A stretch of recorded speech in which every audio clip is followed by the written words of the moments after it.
안녕하세요. 일본 특파원입니다. 5월 20일 OECD 포럼에서 베리나 씨가 패널로 나와서 이야기를 나눴습니다. 오늘은 그 내용 번역을 전달해드리고자 합니다.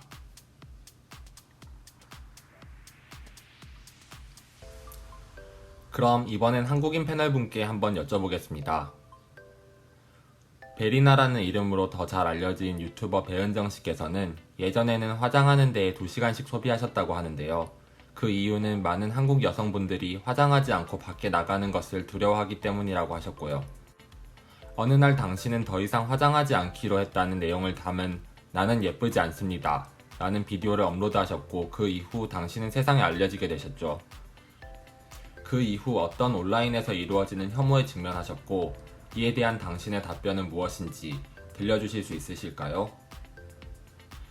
제가 그 영상을 올리고 나서 굉장히 많은 칭찬과 굉장히 많은 악플들이 달렸어요. 제 예상보다 더 끔찍한 악플들도 있었죠. 사람들은 제 메시지를 부정적으로 비추기 위해 제 컨텐츠를 악용했어요. 반면에 저는 온라인 공간의 이점 덕분에 제 생각을 많은 대중들과 공유할 수 있었습니다. 그렇기에 제가 해온 일에 대해서는 좋은 점과 나쁜 점을 모두 공유해야 한다고 생각합니다. 하지만 저는 저 자신에게 이런 질문을 합니다. 코르셋에 대한 내 견해를 사람들에게 전달하기 위해서는 내가 꼭 이러한 것들을 겪어야만 하는 것일까? 내가 이런 멸치를 받으면서까지 지속해야 할까? 저는 SNS가 그 자체로 나쁜 것이라고 여기지는 않습니다. 다만 그 SNS를 구성하는 젊은이들이 나쁘게 변질될 수 있다는 것에 유념해야 한다고 생각합니다. 저는 왜 어떤 이들은 다른 이들이 누군가를 혐오하도록 부추기는지에 대해 우리가 근본적인 해답을 낼 수 있도록 생각해봐야 한다고 생각합니다. 그리고 우리는 SNS에 대해 광범위한 공청회를 개최할 필요가 있다고 봅니다. 제가 그러한 악플을 받았을 때 당시 저는 먼저 경찰서에 갔습니다. 하지만 저는 이런 폭력적인 메시지를 보내는 가해자를 찾아내는 것은 어렵다는 말을 들었지요. 저는 경찰관에게 이들이 자신이 행한 일에 대해 책임을 지도록 하고 싶다고 말했습니다. 그러자 경찰관은 저에게 이렇게 물었습니다. 혹시 당신이 남자들이 싫어하는 컨텐츠를 업로드한 것은 아닐까요? 그렇게 그들은 상황을 완전 왜곡해버렸고, 결국 제가 겪는 모든 일들이 제가 초래한 일인 것으로 만들어버렸습니다. 그들은 제가 고통을 겪어온 것에 대해 제 책임을 추궁했습니다.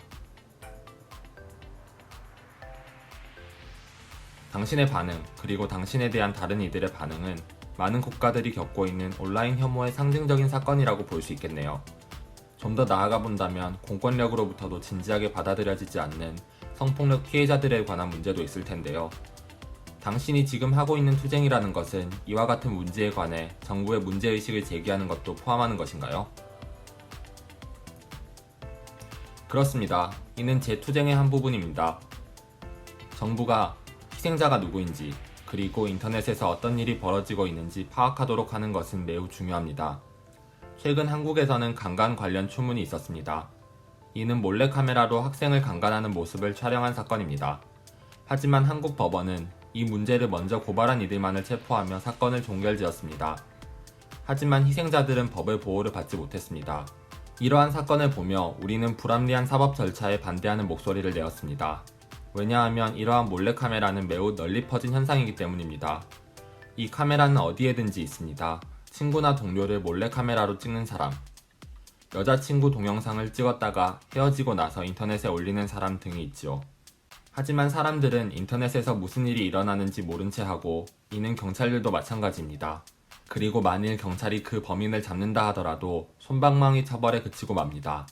이러한 사건의 끝에 어떤 여성은 더 이상 살아갈 의지를 잃고 자살을 택하기도 합니다. 최근에 한국에서는 이와 관련된 연예인에 대한 이슈가 인터넷을 뜨겁게 달구었습니다. 그 연예인에 관한 폭력적인 비디오가 인터넷에 게시되었기 때문이지요. 저는 우리가 여성의 정신을 황폐화시키는 이런 사태를 막기 위해 어떤 대책을 강구해야 한다고 생각합니다. 리나씨, 한국의 인터넷 익명성 문제가 한국에서도 사회 문제시 되고 있는지, 그리고 만약 그렇다면 한국 정부는 이 문제를 어떻게 해결하고 있는지, 그리고 이 문제와 관련된 사회운동을 하는 사회단체에 대해 알려주세요. 다른 나라는 어떤지 잘 모르겠지만 한국에는 모욕죄라는 것이 있어요. 사이버 범죄 수사팀도 있고요. 하지만 한국에서 일어나는 사이버 명예훼손을 처벌하지는 못하고 있습니다.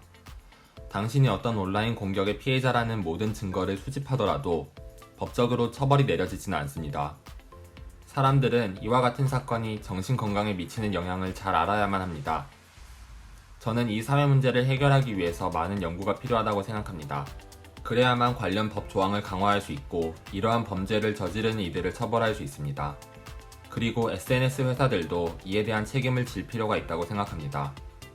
예를 들어 아까 말씀하셨듯 익명성에 기대어 가짜 아이디를 생성하거나 다른 사람의 개인정보를 도용하여 계정을 생성하는 것은 매우 쉽습니다.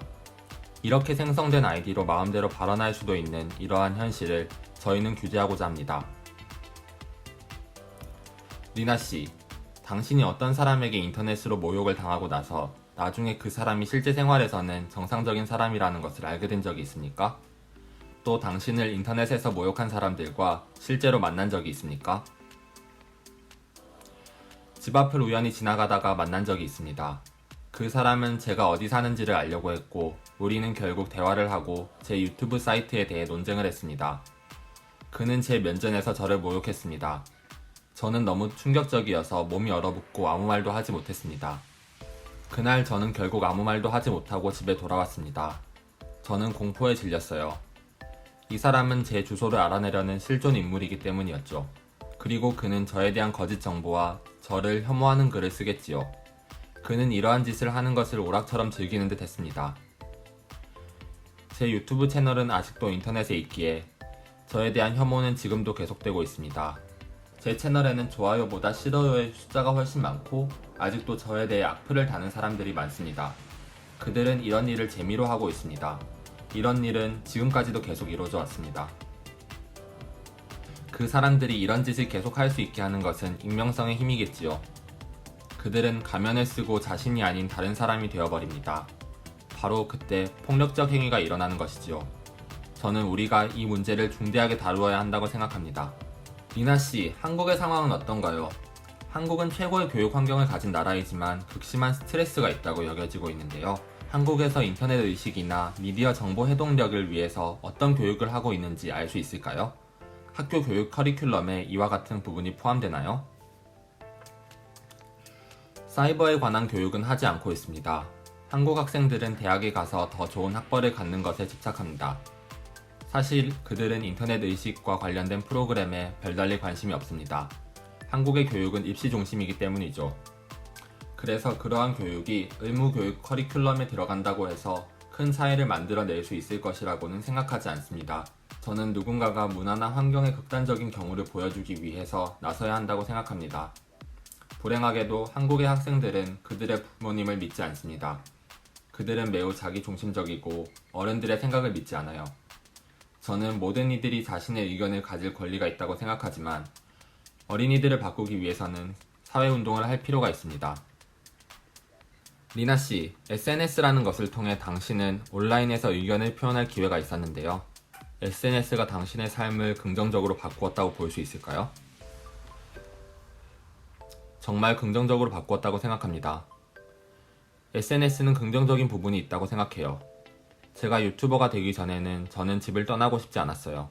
하지만 제가 "저는 이쁘지 않습니다" 라는 비디오를 올리고 나서부터 저는 SNS를 통해 많은 사람들과 소통할 수 있었습니다. 반면에 부정적인 부분도 있었습니다. 저는 자살을 생각하기도 했습니다. 그렇지만 익명의 여러 네티즌 분들이 제가 앞으로 나아갈 수 있는 힘을 주셨습니다.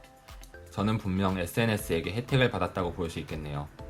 SNS가 많은 이들에게 좋은 영향을 줄 것이라는 것을 저는 확신합니다. 하지만 모든 이들이 똑같은 경험을 하는 것은 아니지요. 어떤 이들은 정신적으로 너무 연약해서 악플을 극복하지 못하고 극단적인 선택에까지 이르게 됩니다. 우리는 그 위험성과 비극적 결과에 대해 잘 알고 이를 막을 필요가 있습니다. 리나씨, 당신이 겪었던 사건들을 통해 당신이 유튜브를 시작하기 전에 처했던 상황과 같은 상황에 처해 있는 여성들을 위해 하고 싶은 말을 듣고 싶습니다. 제가 유튜브를 시작하기 전에도 저는 SNS를 사용하고 있었고 그 부정적 측면은 감내할 필요가 있다고 여겼기에 그래서 SNS의 좋은 점에 집중하고자 했습니다. 저는 이것이 많은 이들에게 중요하다고 생각합니다. 다시 말하자면 여러분은 절대 자기 자신과 다른 사람이 올린 좋은 이미지들을 비교해서는 안 됩니다. 왜냐하면 그것들은 당신에게 부정적인 영향을 끼칠 테니까요. 예를 들어 인스타그램이나 페이스북에서는 그들의 극히 일부의 모습만을 볼 수 있고 이는 가장 아름다운 순간을 포착한 것일 뿐입니다. 사진과 비교해서 여러분의 인생을 규정해서는 안 되고 영향을 받아서는 안 됩니다.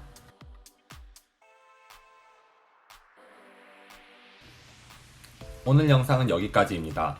도움이 되셨다면 좋아요와 구독, 의견이 있으시다면 댓글 부탁드립니다. 감사합니다.